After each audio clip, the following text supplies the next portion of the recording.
E aí vem mais uma das falácias, que o aborto diminui quando é legalizado. Gente, isso foge até do senso comum, isso não tem lógica. Se você legaliza, aumenta. Isso tudo tem um custo. Quem vai pagar isso? Ah, mas o governo dá. O governo dá nada. A gente trabalha em maternidades masmorras, medievais, que basta, eu convido qualquer um aí aqui na maternidade do Rio de Janeiro, todo mundo morrendo. Então, se não tem dinheiro para maternidade, vai ter dinheiro para fazer agora a casa de aborto?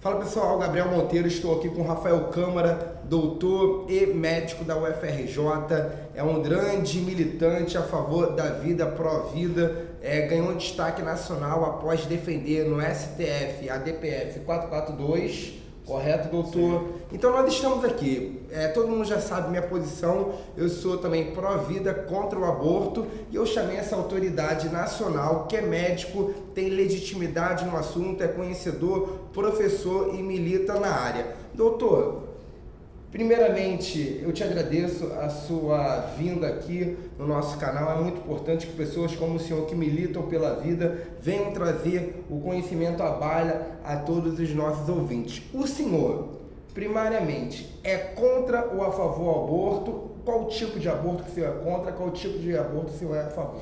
Bom, primeiro, Gabriel, eu queria agradecer. Eu acho que é importante a gente não ficar falando só para os nossos na academia, é importante também a gente falar para o público de forma geral, para mostrar a verdade, né? Porque o pessoal que é a favor da descriminalização do aborto lida muito com mentira. Então, acho que é importante a gente aqui mostrar um pouco de ciência para embasar esse discurso. Bom, a pergunta, você falou se eu sou contra ou a favor do aborto. Eu sou contra a descriminalização do aborto, né? Então essa é a atual situação. Você é contra ou a favor da descriminalização? Eu sou contra. O ordenamento jurídico brasileiro, como você sabe, ele permite o aborto em 3 situações, que é no caso de estupro, que é no caso de risco de vida materna e, recentemente pelo STF, no caso de anencefalia. Então, nessas 3 situações, eu não tenho como ir contra, eu sou um legalista, eu sou a favor da lei. Só que tem um porém. No Brasil atual, a gente pode dizer que praticamente o aborto ele é liberado. Porque basta a mulher dizer que foi estuprada que ela tem direito ao aborto, você não tem como ir contra, não precisa de BO, não precisa de absolutamente nada. Então, na verdade, o que eu acho é que os nossos legisladores parlamentares, eles têm que focar que conseguiu se encontrar burlas nas 3 situações. Na questão do estupro, pelos motivos que eu já falei. Na questão do risco de vida materno, risco de vida materno para a gente é uma situação que, se ela levar à gravidez, muito provavelmente ela vai morrer. Existem poucas situações que realmente pode acontecer isso. Problemas cardíacos, algumas doenças reumatológicas. Então eu não tenho como ser contra nessa situação, que a mulher vai morrer se ela mantiver a gravidez adiante. O problema é que no Brasil atual isso também está sendo burlado. Há situações de que até a mulher alegando depressão, ela teve autorização para abortar. Isso é um absurdo. E na terceira situação, que é no caso da anencefalia, já tem várias decisões judiciais mostrando que várias doenças que podem talvez ser incompatíveis com a vida também têm autorização para abortar. Eu acho que se a gente focar na lei e cumprir ipsis literis a lei, a gente já está no ótimo caminho. Nem radical para um lado, nem radical para o outro. Agora, se você perguntar, eu, Rafael, pessoalmente, qual a minha opinião? Eu não faria aborto em nenhuma situação, salvo no risco de vida materna iminente, numa situação de emergência, porque aí eu não posso alegar objeção de consciência. E se você perguntar a minha opinião em relação ao legislativo, hoje tenho algumas dúvidas na questão do estupro. Eu acho que isso merece ser um pouco refletido, mesmo aquela que realmente foi estuprada, eu acho que ela pode colocar para adoção e tudo mais, mas eu ainda não tenho uma posição completamente consolidada sobre essa situação. Entendi. A premissa sempre é vida, correto? Sim. E o feto é uma vida à parte da mulher. Sim. A mulher estuprada, obviamente, nós temos que sensibilizarmos com essa situação horrenda. Com certeza. Ela é vítima de um ato cruel e o vagabundo que a estuprou deve permanecer muito tempo na cadeia. Quiçá sofrer até uma castração química e devidos procedimentos. Mas voltando aqui à premissa, se a premissa é a vida e o feto nada tem a ver com estupro, a gente abortar um feto que foi oriundo de um estupro, a gente não está transpassando a pena para o apenado, porque o feto nada tem a ver. O feto não tem culpa, o feto não foi o feto que estuprou a mãe, foi um marginal. Então a gente não estaria passando a pena para uma pessoa que é uma vítima, a gente não estaria perpetuando ali a injustiça, tratando a injustiça com injustiça, achando que o mal vai prevalecer.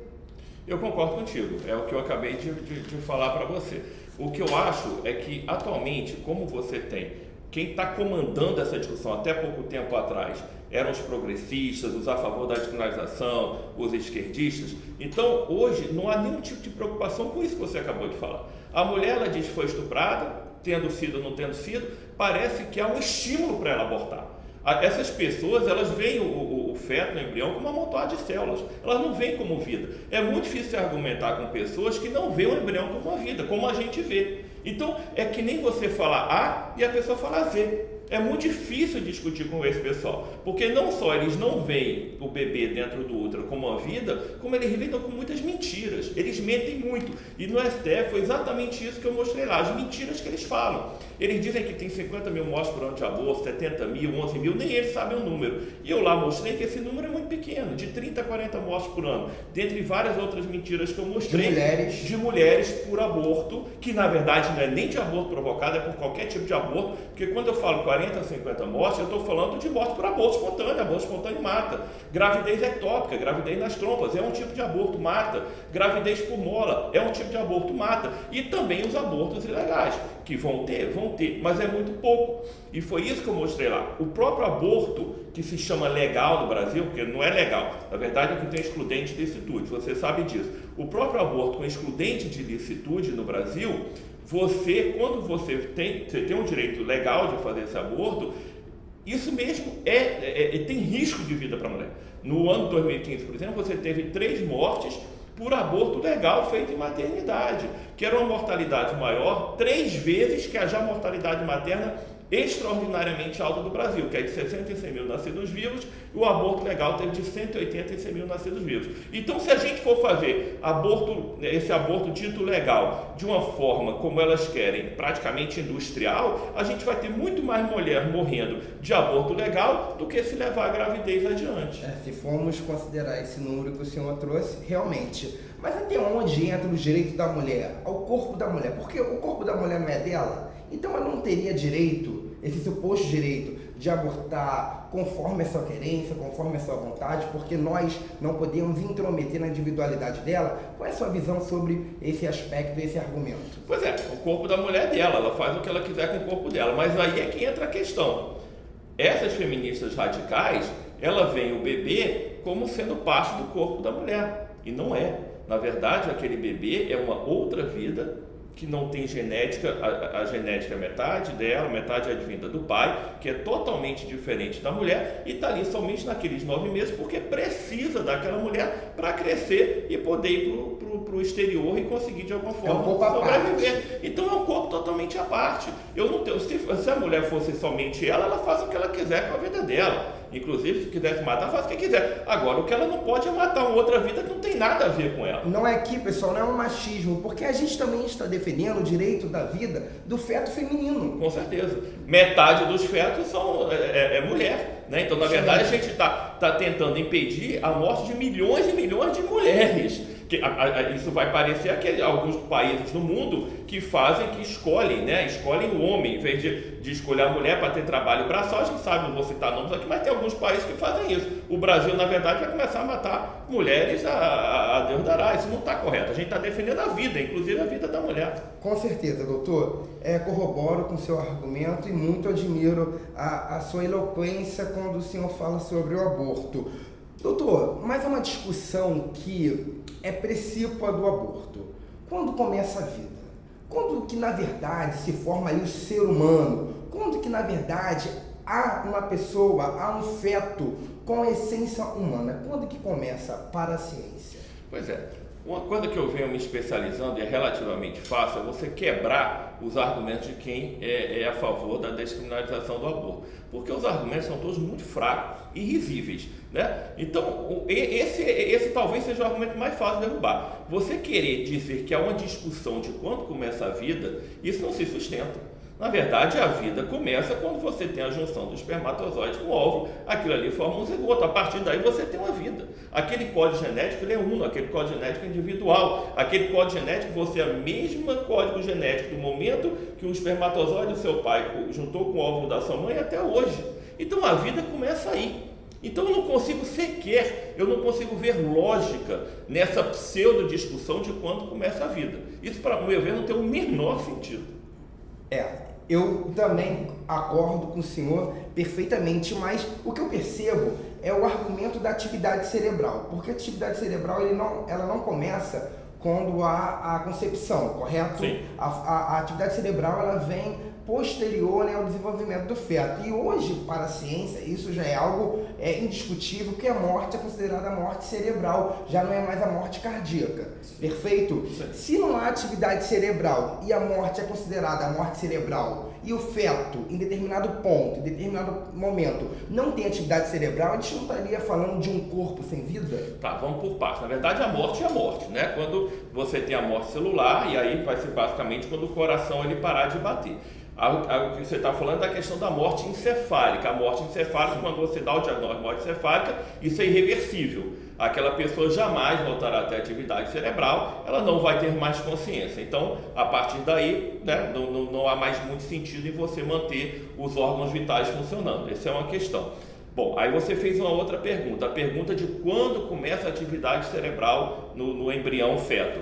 Muito cedo, muito precocemente. Você mais ou menos na segunda semana de vida, a mulher nem sequer sabe se está grávida. Olha o quão grave é isso.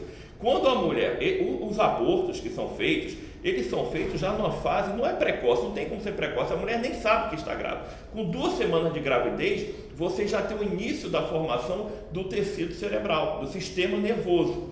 Com mais ou menos 4 semanas, 5 semanas, você já tem um protocérebro. E aí você vai tendo, obviamente, sucessivas evoluções, o pré-córtex, o córtex, aí tem a questão da consciência. A consciência é essa que ninguém lembra ninguém tem memórias com 1 ano de idade, 2 anos de idade. Você tem alguma memória? Não. Então, se você partir do princípio de consciência, de memória, você vai poder matar qualquer um até 3, 4 anos de idade. Matar pessoas em coma. Você vai poder matar pessoas em coma. Então, isso não tem sentido. Objetivamente, respondendo a tua pergunta, com 2 semanas de gravidez, você já tem a formação do sistema nervoso. Então, se quiserem utilizar, eu não concordo. Para mim, a partir do momento que tem vida, você não tem direito de abortar, salvo as situações legais do código genético. Agora, se você quiser levar para esse lado, tudo bem, a gente leva. Com 2 semanas de gravidez, você já tem sistema nervoso. Você já tem tecido nervoso. A mulher nem sequer sabe que está grávida. A mulher vai saber que está grávida mais ou menos na vida real com 5, 6. Quando ela atrasa aquela menstruação, ela fala, será que eu estou grávida? Aí vai na farmácia, faz um teste, colhe o sangue. Isso aí você já vai ter 5, 6 semanas. Aí você já tem realmente o embrião, ele já tem cara de gente aquilo ali. E quando você vai fazer o aborto, geralmente você já está com 9, 10, 11 semanas. Já é uma pessoa em miniatura. Qualquer pessoa que for, eu na verdade pergunto, Rafael, por que você é contra o aborto, sendo médico e tudo mais? Porque eles querem colocar na cabeça das pessoas que a maioria dos médicos é a favor do aborto. Isso é mentira. E eu falei isso lá no STF. Você tem várias pessoas que mostram que a maioria dos médicos é contra o aborto. Isso é importante. O que acontece é que só dão destaque para aqueles médicos que são a favor do aborto. Tanto que foi uma vergonha lá no STF, você tinha 9 médicos a favor do aborto e somente eu contra. E eu ataquei todos eles, eu falei que eles não nos representavam. Escolhido a dedo. Escolhido a dedo. E foi escolhido a dedo eu também, porque eles achavam que eu ia passar vergonha lá. Eu recebi antes vários recados, Rafael, você vai passar vergonha. Rafael, aqui tem ex-ministro, tinha o Temporão estava lá, tem isso, tem aquilo, tem professor titular, tinha professor com isso, com aquilo outro. Todo mundo passando recado que eu ia passar vergonha. E na verdade, eu acho que no final, sinceramente, eu acho que eu consegui passar minha mensagem até muito melhor do que eles, porque para você defender o aborto, você tem que mentir. Não tem outro jeito. A principal mentira deles é que morre muita gente por aborto por ano, e eu provei que isso é mentira e provei várias outras mentiras lá. Quer discutir? Vamos discutir. Pode ter algum tipo de argumento para você defender a descriminalização? Pode até ter, eu não concordo, mas pode até ter. Mas não são o que eles utilizam. Perfeito. Rafael, o senhor é homem. É explícito para todo mundo. Sim. E é um dos argumentos que eu recebo. Qual é a legitimidade do homem para falar sobre o aborto? O senhor não tem útero. O senhor tem alguma legitimidade para querer impor a sua agenda ideológica na vida das mulheres? Pois é, agora tá essa história de lugar de fala, né? O tal do lugar de fala ele só serve quando você vai de alguma forma atacar algum direito das pessoas com lugar de fala. Quando é o oposto, aí qualquer um pode se meter, aí pode se meter na sua vida, pode falar o tal do politicamente correto, né? Você não pode agredir o tal do politicamente correto, mas as pessoas podem agredir você. Bom, a legitimidade é aquilo que a gente já discutiu. Ninguém tem nada a ver com a vida da pessoa, ela faça o que ela quiser com ela, tem relação com quem quiser. Eu não me medo, né? Assim, nessa história eu não me medo. Agora, na questão do aborto, a gente está falando de outra pessoa. Então, a minha legitimidade é como médico, é como ginecologista, é como uma pessoa que defende a vida, é atualmente também como conselheiro federal, do Conselho Federal de Medicina, que regulamenta a medicina no Brasil todo. Então, eu tenho legitimidade dada pelos médicos do Rio de Janeiro que votaram em mim para defender a vida, porque a minha posição ela é conhecida. Quem votou em mim votou sabendo que eu iria defender isso. Então, essa é a minha legitimidade. Eu acho que todo mundo tem legitimidade para falar de vida, quem é contra e quem é a favor da descriminalização do aborto. Nunca esse argumento que você falou me intimidou, nunca. Eu tenho grupos de feministas, eu não falo de feminista como um todo, mas grupos de feministas radicais, elas me perseguem há anos. Eu recentemente recebi ameaça de morte, não me vitimizei, não fui para a Espanha, não fui para não sei para onde, não tenho nem dinheiro para isso. Se eu ficar um mês na Espanha eu vou falir, não sei como é que esse pessoal... Tem um ex-parlamentar aí que não é só ela, tem uma outra pessoa também que é bastante conhecida por defender a descriminalização, que também foi morar em outro lugar. Eu não sei como é que esse pessoal se sustenta, né? Porque é muito caro você viver na Europa, viver nos Estados Unidos, viver em Portugal. Eles dizem que são ameaçados, ninguém sabe, as minhas ameaças são públicas, eu sempre acabo publicando no meu Facebook para ver, mas não me vitimizo de jeito nenhum. Tem grupo de Facebook com 4 mil feministas que me atacam diuturnamente, mas faz parte da vida, né? Então, a defesa da vida vale muito. Eu acho até esse aspecto ridículo para a própria mulher. Sabe por quê, doutor? O senhor melhor do que ninguém sabe que o ciclo fértil da mulher não é durante a vida toda. Ela começa ali com seus 15 anos, chegando a 38, 39, 40 anos, dependendo da mulher, acaba. Sim. E a média de vida da mulher hoje é 75 anos, ou seja, a mulher passa mais tempo infértil do que fértil. Então, a gente argumentar que um homem infértil não pode argumentar sobre o aborto, a gente querer dizer que as mulheres, majoritariamente, também não podem. Sim, e aí vem uma outra questão que é importante, porque nesse tal de lugar de fala, essas mulheres e homens também, eles se utilizam dessas mulheres a favor da descriminalização do aborto. Elas esquecem de um pequeno detalhe, elas só estão falando por elas, porque a gente tem pesquisas recentes do Ibope e do Datafolha que mostram que não só a maioria disparada da população é contra a descriminalização do aborto, mas pasmem, no grupo de mulheres é maior que no grupo de homens, e mais pasmem ainda.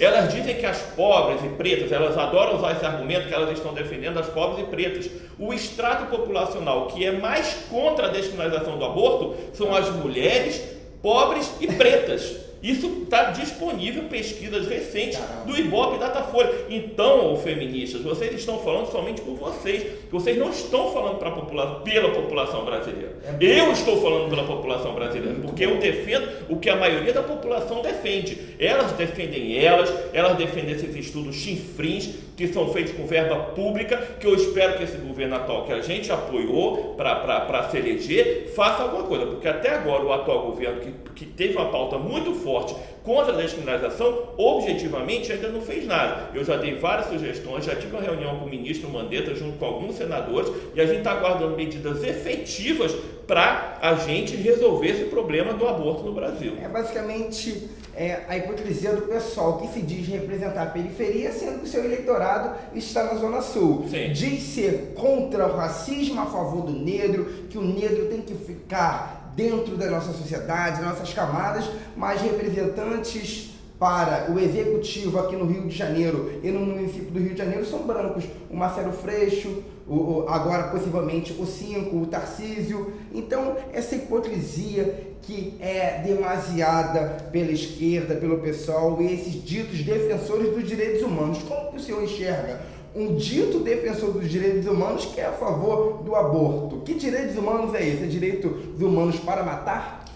Pois é, eu te digo, eu não consigo sequer entender esse raciocínio. Eu não consigo entender, eu te juro que eu tenho dificuldade.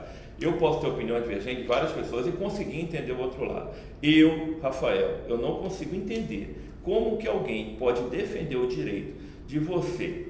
Vamos lá, como é que é feito um aborto? A gente tem um embrião de 10, 11, 12 semanas, que tem toda já a constituição de uma pessoa em tamanho reduzido. Você sugar aquela pessoa que está ali dentro do útero, é exatamente essa forma como é feito, o AMIU. Isso eu estou falando com 10 ou 11 semanas. Você suga aquela pessoa e imediatamente aquela pessoa é triturada. Imagina eu pegar você aqui agora, jogar no moedor e 2 segundos depois você aparecer ali só a sua papinha ali no chão. É assim que é feito o aborto. Eu estou falando isso como obstetra, eu não estou falando aqui para ficar inventando história. Eu não consigo entender como alguém defende isso. Aliás, eu acredito que 90% dos defensores do aborto, se vissem o aborto, eles desistiriam. E quando a gravidez já está mais adiantada, é pior ainda. Você é feito com curetagem, que você pega ali uma espátula, não vou usar aqui o termo médico, e você simplesmente começa a rasgar o embrião, o feto. Isso é chocante. E após 4 meses, né? Porque aí você tem a questão de se já tem osso, se nem tem osso. Quando você tem osso, você tem que evitar a curetagem e tal. Bom, mas de qualquer forma é uma trituração, né? É isso que é feito, é uma sugar com triturar. Eu não consigo entender. Eu realmente acredito que essas pessoas não saibam do que estão falando. Porque se soubessem, eu não consigo entender como é que essas pessoas podem defender isso. E a famosa esquerda caviar, eu acho que muitos desses aí, eles acabam dizendo que estão a favor do aborto, porque é bonito falar, né? Você hoje é o pacote. Tanto que um dia desse eu vi uma entrevista daquela deputada Tabata Amaral, que não sabe se é de direita ou se é de esquerda, mas ela falou uma coisa muito interessante. Hoje em dia ela é criticada porque ela é contra o aborto, né? Porque acaba que o eleitorado dela, eu acredito, seja mais de esquerda. Ela falou, gente, eu não preciso ser o pacote completo. Eu acho que muita gente que se diz de esquerda se diz também a favor do aborto, porque tem ali aquele pacote de ter que ser contra, ser a favor do aborto. Mas eu não acredito que a maioria realmente acredite nisso. Não é possível. Isso não é humano, ao meu ver. É uma desonestidade intelectual que a esquerda utiliza. E nós sabemos, muitos deles, eles são contra. Dentro do coração deles, eu penso isso também. Eu duvido que eles fariam isso com um neto. Sim. Com um filho. Vários desses na vida real, que se dizem a favor do aborto, quando está na vida real, mesmo passando por problema e tal, eles não fazem isso. Lutam. E aí depois alegam, não, eu achava isso, mas quando chegou a minha vez, eu acredito que é muito gogó, é muito papo furado. A gente sabe que tem aqueles que realmente têm sangue nos olhos, gostam da morte. Eu conheço alguns, não vou citar nome aqui, até porque podem me processar depois, mas eu acredito que seja uma minoria. Se eu souber, eu falo, não tenho medo nenhum de processo. Eu te falo em off depois. Então, doutor, olha só. Entre abortar, a gente sabe a situação socioeconômica que vive o Brasil. 14 milhões de desempregados, um monte de pessoas em estado de miserabilidade. O governo, o Estado, ele não consegue, seja de direita ou de esquerda, ele não consegue atender a todos as pessoas, os habitantes da sua nação, isso seja na Suécia, seja na Inglaterra, seja nos Estados Unidos. Não seria melhor abortar do que uma pessoa nascer e vir a passar fome, a passar sede, a passar frio? Esse é um dos argumentos que eu também recebo muito. Qual é a sua visão sobre isso? Eu não consigo ver sentido nessa visão. Vamos tirar a questão aqui, né? Tudo que a gente acabou falando da defesa da vida e tudo mais. Vamos esquecer isso agora. Sim. Sejamos pragmáticos, né? Você está falando daquela mulher que não tem um centavo, o casal, foi abandonada pelo marido e tudo mais, né? O que é que eu vou fazer com essa pessoa? Não vai ter estudo, não vai ter isso. Isso não tem fundamento. Eu vou te explicar por que isso não tem fundamento. Você tem uma fila de adoção hoje de recém-nascido que vai daqui até o Maracanã, de tão grande. Você não tem dificuldade nenhuma para adoção de recém-nascido, nenhuma. Quando se fala de dificuldade de adoção de crianças que ficam em abrigos, a gente não está falando de bebê recém-nascido. A gente está falando já de crianças maiores, de 4, 5, 6 anos, que têm uma dificuldade maior de encontrar um lar. Para bebê não existe isso. Então não tem fundamento. O que o governo precisa fazer é, primeiro, evitar, né, medidas educacionais, contraceptivas, para evitar a gravidez dita indesejada, né? Até a palavra indesejada, a única situação que, para meu ver, é gravidez indesejada é aquela gravidez de estupro. Mesmo assim, é difícil uma gravidez por estupro. Eu vou te dizer por que é difícil. Primeiro porque, geralmente, o meliante, né, o bandido, ele ejacula fora, porque ele sabe que aquele esperma ele vai ser uma prova contra ele, né? Você tem como fazer o DNA, ter a materialidade e tal. Então, você sabe que o bandido, muitos não são tão bobos quanto acham que são. Outra coisa, a mulher que ela é estuprada, ela vai para um hospital e recebe coquetel contra HIV, coquetel contra várias doenças, sífilis, gonorreia, é uma sequência enorme aqui, que eu não preciso entrar cá, e também pílula do dia seguinte. E a pílula do dia seguinte, quando utilizada imediatamente depois, ela tem eficácia de quase 100%. Então é raro aquela mulher que engravida após o estupro. Lamentável quando acontece, e aí nesse caso foi o que a gente já discutiu aqui e tudo mais, o que pode fazer. Então, assim, para aquela mulher que tem a gravidez indesejada por esse motivo, ou por falha de método, ou seja lá por quê, né, por alguma forma se descuidou, gente, vamos amparar esta gravidez, vamos dar todas as condições e tudo mais para ela, apoiá-la, tem rede de solidariedade, tem vários grupos muito legais e muito bonitos de pessoas que fazem um trabalho excepcional para amparar essa mulher, e se fim da gravidez ela realmente não quiser ficar com aquele filho, não tem problema, ninguém tem que culpá-la por nada. Hoje eu tenho uma certa raiva das pessoas que ficam culpando a mulher que não quer ficar com aquela criança. Gente, se ela não quer ficar, ela tem os motivos dela, não tem problema, coloca para adoção, a gente vai preservar a rigidez mental dela e tudo mais, ela, né, não vai ficar com aquele bebê. E uma família que quer muito aquele bebê, apaixonada, tudo que mais deseja, está numa fila anos e anos e anos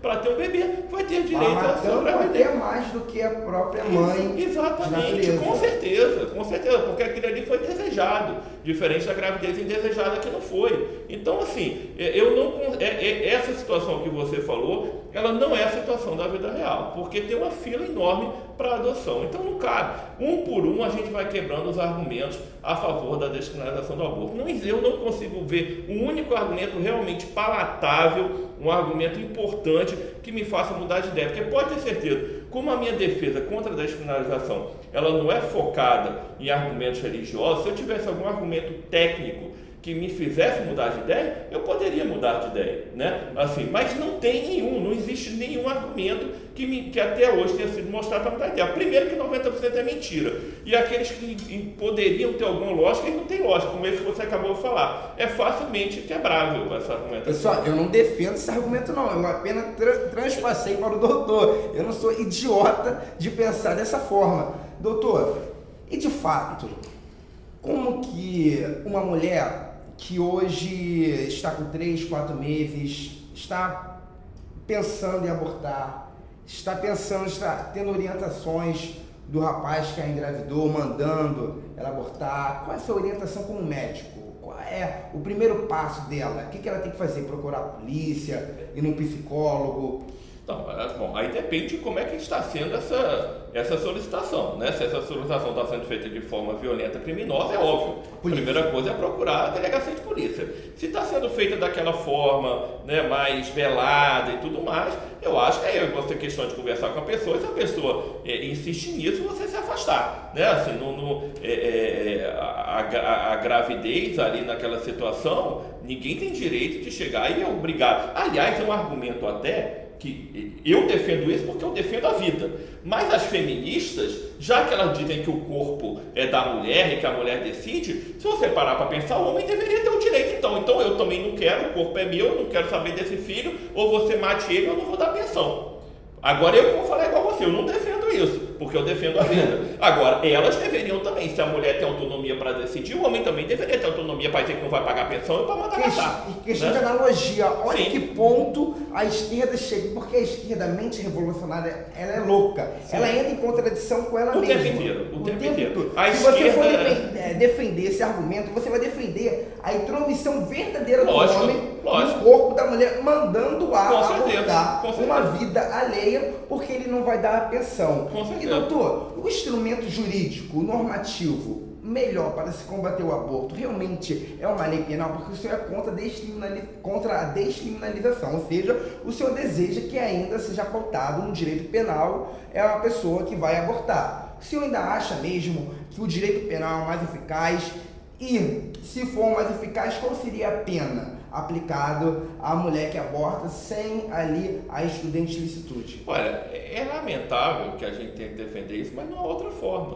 Se for descriminalizado, vai ter aborto em nível industrial. Então não existe outra forma. A única forma, como é que você vai impedir homicídio, como é que você vai impedir roubo, como é que você vai impedir diversos outros crimes? Lei dura. Se você liberar, a partir de agora, gente, vamos contar com a consciência de vocês. O roubo não tem mais, né? Não tem mais pena. O que você acha que vai acontecer? Vai virar barbárie. Vai surgir um monte de Lula na vida. O homicídio é a mesma coisa. Então é a mesma assim. Embora seja lamentável, o aborto tem que ser por aí. A gente defende a contra a descriminalização porque a gente sabe que se liberar, acabou. Não adianta com essa história, isso é outra mentira, mais uma das mentiras que eu mostrei lá. Elas alegam que quando você libera, diminui. Isso é uma mentira. Foi isso que aconteceu no Uruguai. Não, nem no Uruguai, nem em lugar nenhum. Agora eu vou te dizer, elas são ardilosas. De onde é que vem essa malandragem? Elas jogam o número lá para cima. Lembra que eu falei que são 50 mil, 70 mil? Então elas jogam o número lá para cima. Elas dizem que no Brasil tem 2 milhões, 3 milhões de aborto ilegal por ano. Isso é uma mentira. A gente sabe que é muito menos. Só que esse número é inventado. Então elas colocam o número de 3 milhões. Como é ilegal, você não sabe o número. A partir do momento que legaliza, como virou legal, você passa a ter um número oficial. Ou seja, o número oficial vai ser o quê? 300 mil por ano? Aí elas dizem que caiu de 3 milhões para 300 mil, só que isso é mentira, porque aquele 3 milhões era mentira, na verdade o número Uruguai, era 100 mil. No Uruguai houve a legalização do aborto e da cannabis da maconha. O que aconteceu com o aborto? Tinha a perspectiva de 50 mil abortos ilegais por ano no Uruguai, uma população pequena, nossa, legalizou. O que nós tivemos foi no primeiro ano de 6 mil, depois que só começou a aumentar e estabilizou a 11 mil abortos. O que aconteceu no Uruguai é o que aconteceu em vários outros países. Só que vamos dar o exemplo do Uruguai, porque aqui da América do Sul foi recente, né? Foi em 2011, 2012, se eu não me engano. Você teve um aumento do momento que foi liberado de 37% em 5 anos. Eu mostrei isso no STF também. Então é isso que acontece em todo país que é liberado. Então não tem como a gente defender a não criminalização, porque a gente então vai estar defendendo a morte, porque não tem jeito, liberou, as pessoas vão começar a utilizar o aborto como método contraceptivo. É triste falar isso, mas é a verdade. Se acontece no Uruguai, que tem um nível educacional muito maior que o do Brasil, o nível educacional do Uruguai é comparado com países do país europeu. Você imagina no Brasil? Vai ser um oba-oba de você fazer aborto. E aí vem outra questão. As maternidades do Brasil, do Rio de Janeiro, as mulheres estão parindo em pé, com o bebê caindo no chão. É só procurar, não estou inventando isso. Coloca na imprensa, são verdadeiras masmorras medievais. Então você já não tem mais leito nem para parir. Agora você imagina, você além do leito que não tem para parir, você vai ter que fazer a fila do aborto, que foi o termo que eu utilizei lá no STF. Então as mulheres que querem fazer aborto, elas vão ter, como elas vão estar bem, condição orçamentária, medicinal, porque você imagina, o custo vai explodir, né? Leito, elas vão exigir, então você vai estar lá, coitada, querendo parir com 9 meses de gravidez, sem conseguir nem gritar, exigir nada, e vai chegar a mulher lá com 6, 7, 8 meses, exigindo leito, exigindo o aborto, dizendo que vai processar o médico se não fizer, vai virar um caos as maternidades no Brasil. Então até por isso, esse é mais um dos 30, 40, 50 motivos que eu também sou contra a criminalização do aborto. Então, argumentos não faltam. Recentemente, não sei se você viu, teve um artigo meu na Folha de São Paulo. Não aprecio. Então, foi mais ou menos 2, 3 semanas. Qual foi o mote do artigo? A Folha de São Paulo, ela é assumidamente, no editorial dela, ali onde ela coloca como ela pensa, ela é assumidamente a favor, né, da descriminalização do aborto. É um direito dela, é uma linha editorial que a gente tem que respeitar. Liberdade de expressão. Exatamente. E aí eu mandei uma carta para a Folha dizendo que não é possível, pelo menos algum artigo ela teria que fazer para dar um contraditório. E aí a Folha me deu um espaço, me deu um artigo, e eu expressei lá as minhas posições. Me causou muita espécie que já no dia seguinte já tinha um artigo rebatendo o meu, me atacando. No dia seguinte, achei rápido demais, né? O meu artigo demorou semanas para ser publicado e 3 cartas. E depois teve um outro artigo também, de uma colunista da Folha. Então foram 2 artigos rebatendo especificamente o meu artigo, citando meu nome, não conseguindo refutar nada do ponto de vista técnico, mas aí começaram a atacar a minha pessoa. Aí o professor exatamente, o ad hominem clássico, o professor da Universidade de Pernambuco virou e falou na primeira página da Folha de São Paulo que eu era um misógino, ou seja, uma pessoa que odeia mulheres, logo eu, que sou uma pessoa que salva mulheres, uma pessoa que luta pela mulher. Aqui a gente está falando de aborto, mas eu luto pelo parto, eu luto pelas melhores condições de vida das mulheres. Trabalha com isso, trabalho luta com pelo mulher. feto feminino. A minha vida inteira foi baseada nisso. Ele me chamou de misógino e falei que eu estava contra as mulheres. Uma outra professora, sei lá de onde, virou e falou que eu, na verdade, eu só estava escondendo o meu fanatismo religioso. Então, assim, como eu falei, hoje em dia, se eu até falar aqui que eu sou católico, vão dizer que eu sou um fanático religioso, que é por isso que eu falo. Então você não, eu não vou,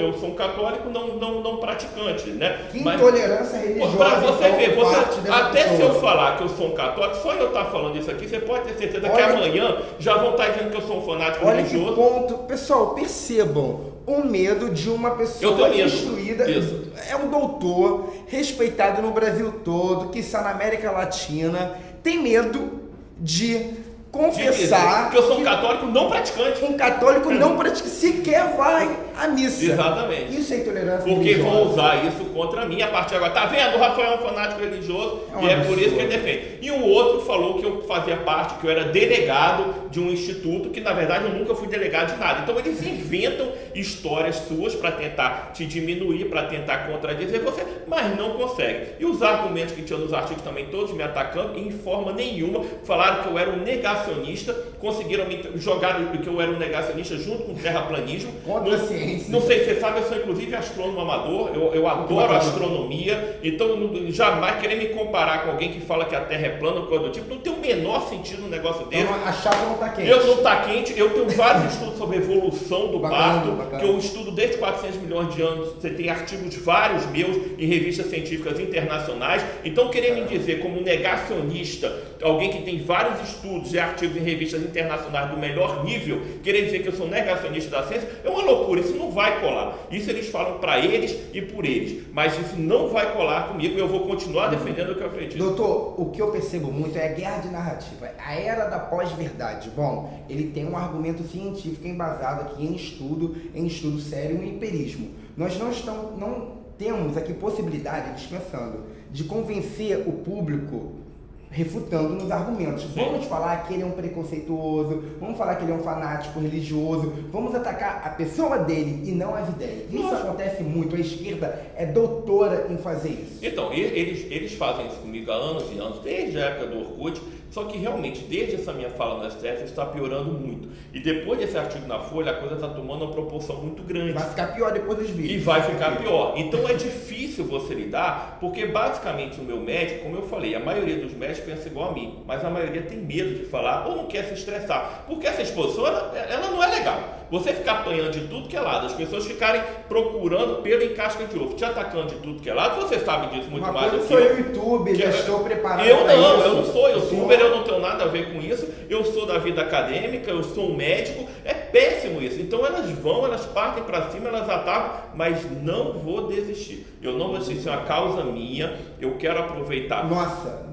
Eu quero aproveitar essa mudança estrutural de governo, de parlamento e tudo mais, para a gente, porque a corda foi esticada completamente, vamos dizer assim, para a esquerda, para o lado progressista nessa questão do aborto. A gente tem que puxar a corda para o lado do outro lado, para o lado conservador, para a gente talvez chegar no meio tempo, porque do jeito que está, não dá. E aí elas agem, agora estão agindo de outra forma também, que você não sabe. Eu fiz uma resolução recentemente, tanto de plano de parto, pelo Conselho Regional de Medicina do Rio de Janeiro, que eu sou conselheiro, que a resolução é muito simples, ela protege a mãe e o bebê, ela proíbe um documento chamado plano de parto irresponsável que coloca em risco a vida da mãe e do bebê. E eu também fiz uma outra resolução, que é importante falar isso, fica até como matéria para os parlamentares pensar, que é a resolução 296/2019 do CREMERGE, que obriga o médico que atende um caso de estupro a denunciar na polícia. Isso não fui eu que inventei. Isso é baseado na Lei de Violência Sexual de 2018. É uma lei de coloca incondicionada. Exatamente.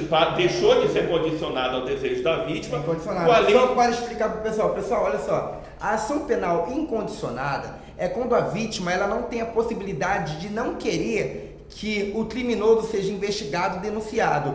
Independente da vontade da vítima ou não, ele tem que ser investigado pela polícia, tem que ser denunciado pelo Ministério Público e tem que ser condenado pela Justiça. Isso é direito penal e o senhor tem 100% da razão. Exatamente. Então, não é natural que você queira que o estuprador não seja investigado. Se uma mulher, uma criança, um homem, o estupro hoje ele serve para qualquer pessoa. Se for estuprado, tem que ser investigado. E as feministas radicais, elas não querem ser investigadas. Sabe por que elas não querem que seja investigado? Dependa da mulher. Porque aí, com isso, aquela que está mentindo que foi estuprada, ela vai conseguir fazer o aborto dela. A coragem. E aí, qual é a tática? A estratégia agora contra mim é ficar colando em órgãos de investigação como o Ministério Público Federal e a Defensoria Pública da União, que estão sistematicamente entrando na justiça contra nossas ações. Entraram agora contra a do Conselho Federal de Medicina, né, que versa sobre a autonomia da mulher e tudo mais, mas coloca que essa autonomia ela é relativa dependendo da situação do bebê, ou seja, você não pode provocar, a sua autonomia não pode permitir que provoque mal ao bebê, o médico tem que levar isso em consideração. E também entraram contra a resolução de plano de parto, e eu agora já soube que também o Ministério Público Federal e a Defensoria Pública da União vão entrar também contra essa minha resolução. Mas não, o crime de ação incondicionada não cabe. Eu não consigo entender. Eu não consigo entender. Pessoal, é o seguinte... Como que o Ministério Público Federal vai contra a lei, né? Mas o Ministério Público Federal, ele é o titular da ação penal para crimes. Pois é. Que a ele foi constituído pela Constituição. Eles não poderiam ser contra, eles deveriam ser a favor. Então eu peço... É o mínimo baseado no direito. Eu peço isso, que eles não sejam, de alguma forma, condicionados por esses grupos feministas radicais que de forma nenhuma estão vendo a mãe e o bebê como objeto. É uma questão ideológica. O Ministério Público ele tem que se juntar com a gente para resolver os problemas reais de maternidade, de morte no parto. É isso, as maternidades estão lotadas, os hospitais não atendem, as pessoas estão morrendo na rua, as OS estão sem pagamento, os médicos pensando em entrar em greve, a saúde do Rio de Janeiro está um caos, a saúde do Brasil está um outro caos. Vamos nos dar as mãos para resolver esse problema e não ficar preocupado com besteira de feminista radical que está pensando em coisa ideológica e não para o bem da mãe e do bebê. Muito bom. Senhor Rafael, olha só. O senhor tem um cabedal de conhecimento de envergonhar qualquer pessoa a favor do aborto. Te agradeço a sua participação aqui. Esse foi meu convidado, o doutor Rafael Câmara. Se você é a favor do aborto, após essa dissertação, essa sustentação oral do nosso doutor aqui, você deve reaver os seus hábitos, os seus costumes, a sua moralidade, a sua ética. Lutar contra o aborto é lutar pela vida. A vida do feto feminino, a vida do feto masculino, a vida de uma pessoa indefesa. Em casos de estupro, no meu ponto de vista, a gente tem que culpabilizar, sabe quem? O estuprador e não o feto. A ele toda a possibilidade de vida, de felicidade. Nós estamos aqui respirando, daqui a pouco a gente vai tomar um lanche, a gente vai tomar uma Coca-Cola, um refresco. Eu quero que todos os fetos tenham essa possibilidade de se formar, de estudar, de gozar a vida, de ter alegria, de dormir, de acordar e falar, eu vou vencer na vida. A gente não pode tirar a oportunidade do feto de viver, a gente não pode tirar a oportunidade do feto se alegrar e ser uma pessoa feliz e formar sua família. Doutor, muito obrigado. Eu que agradeço a oportunidade de poder falar para o seu público e não ficar só naquela questão da academia. É muito importante a gente passar esses conhecimentos para o Brasil. Abrir o horizonte. Pessoal, tamo junto, Gabriel Monteiro e Rafael Câmara.